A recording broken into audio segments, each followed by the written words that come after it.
This video is going to be a continuation of my previous video, and in this one I'm going to be basically describing some more specific spiritual experiences that I had on my coming to Christ. Now, one of the things that once I actually finally broke down the walls of my unbelief that I had built up to keep myself from belief, I actually began to recall a large number of dreams that I had had that I had kind of like forced myself to forget about, and forced myself to forget about how vivid they were. Because part of my initiating myself into witchcraft, which is something that can be self-initiated, was to keep a dream journal. And to start it out, to get the juices flowing, I recorded some of the oldest childhood dreams that I could remember. These were memories that I had not, that I had not actually, taken out and examined in years and years and years. I had forgotten all about these. But one of the most poignant of these was when I was around 3 years old. I had a dream where I walked around the side of my house and there was someone standing there. He was not shaped as a man. He was shaped in a way that I can't really describe, but he told me that he was God. And he seemed so happy and amazing, and I'd never met anyone like him. I'm literally gonna say it. And I went to my dad and I asked him who God was, because I had grown up in a family, we didn't go to church. We weren't Christians. We weren't religious in any real way. And, well, he basically convinced me, it was just a dream. Don't pay any attention to that. Not really important. And I believed him because, kid, gonna believe what my parents tell me. And I had vivid nightmares as a child. I used to wake up screaming, and one of them that has stuck inside my mind involved, I was standing on a darkened street to start this one out, and there was an entity. Like, the city around me was burning in a lot of places. There was some kind of an entity that was taking control of people's minds and trapping their souls by staring them in the eyes. It was like a spiritual plague. Anyone that they looked in the eyes became theirs. And I was running away from them, and, there was destruction happening all around me. And what I saw was a tower that I went to hide on. I climbed up it. One of them climbed up after me, and I shut my eyes because I didn't want them to get me. And he started talking. He didn't actually try to pry open my eyes, which was something that kind of surprised me. I just heard him talking to me, trying to convince me to open my eyes of my own volition. But I didn't want to do that because I scared the living hell out of me. And he went away, and I looked up, I opened my eyes and I looked up, and there was a door opened in the air that had, it was shining and it was glowing light coming from inside it. And I ran, I jumped off the tower, not minding the height. I landed on the ground and I started running as fast as I could for the gate. And then once I got through it to the other side, I turned around, and there these entities were approaching from behind us as the doors were closing. And one of them looked up and started capturing the souls of people who were within. And that was it. Like, the plague had gotten within, and there was no way for us to stop it. So I just ducked down and I shut my eyes again. And I felt soft fingers on my face. And they were trying to convince me to open my eyes. I heard whispers of 12 voices trying to coax my eyes open so that I would just surrender my soul to them. And I didn't, but they left after a little bit, chasing after other people. And once they were gone, I got up and I opened my eyes and I ran through the first door that I saw. And there was a stone that, from it, I could hear the voices of 1,000 souls.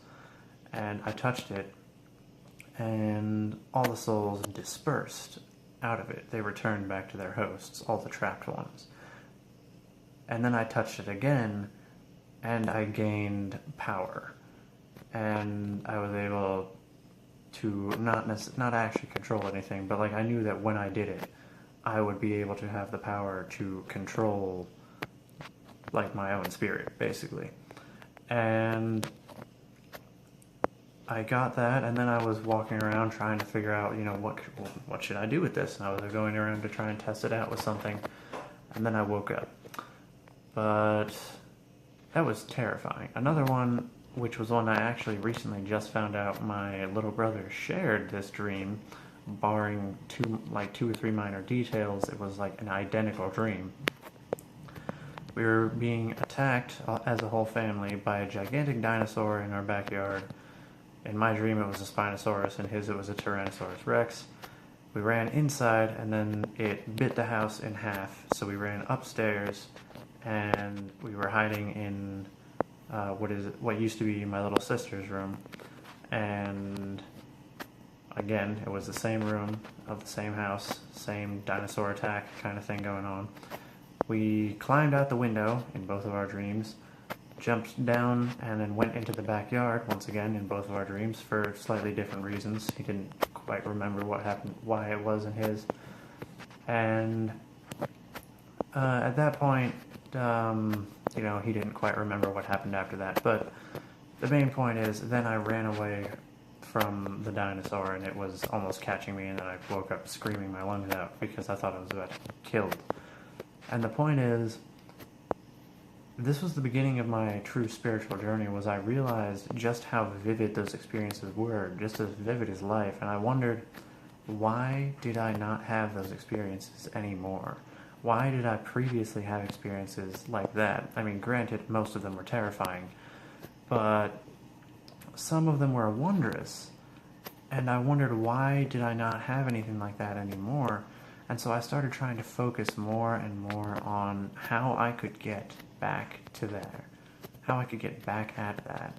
But I didn't want to give up any of the worldly things. I didn't want to stop smoking weed like every day. I didn't want to stop drinking. I didn't want to stop doing all this stuff. I didn't want to have to exercise temperance or moderation in anything. So I started taking vitamin supplements and things like that. And I started doing transcendental meditations. And I started having some of the most vivid dreams that I've ever had again.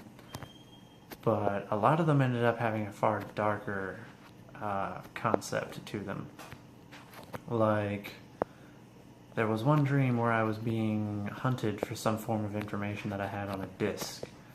And I ended up leaving to a place where there was an army basically waiting for me in a place that was filled with darkness.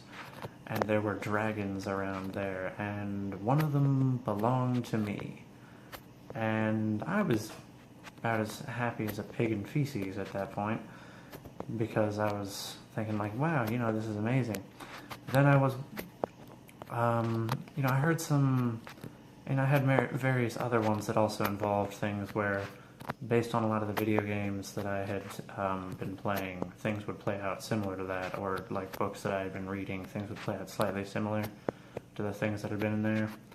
But they would always be changed, and there was this one part where I had actually become part of some kind of a collective of darkness, and we were basically going out on a slaughter campaign, and it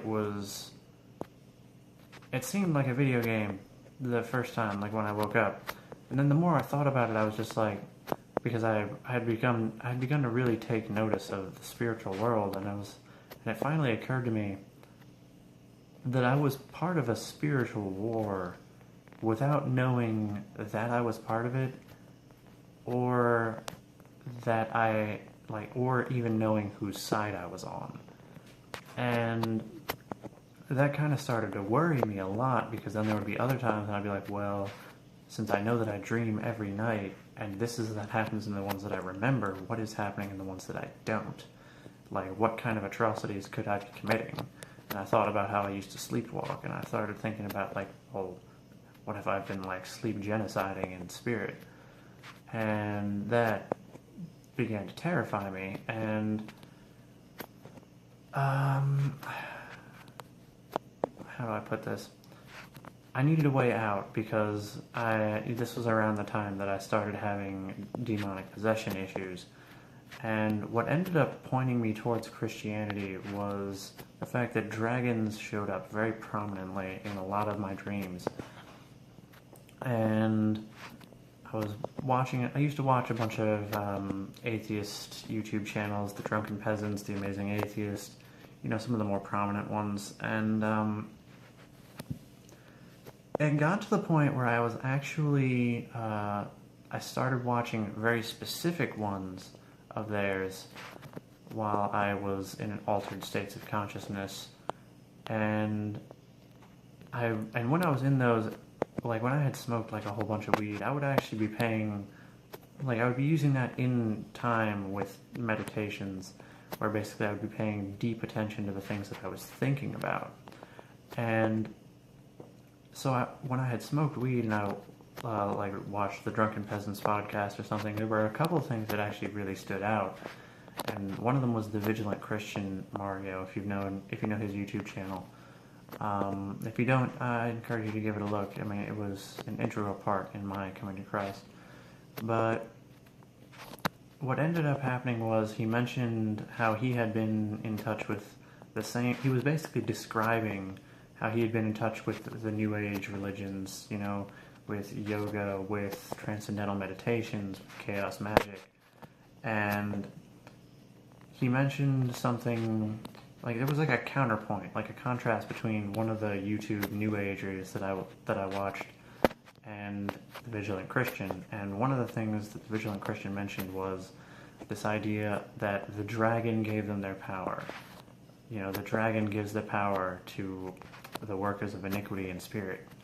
And the dragon was what was giving me my power. I literally saw dragons all over the place when I was actually using spiritual power in those days. Dragons were all over the place, and then I had power. I experienced things that can't be described: flight, magic, and just spiritual, as they say, spiritual wickedness in heavenly places. And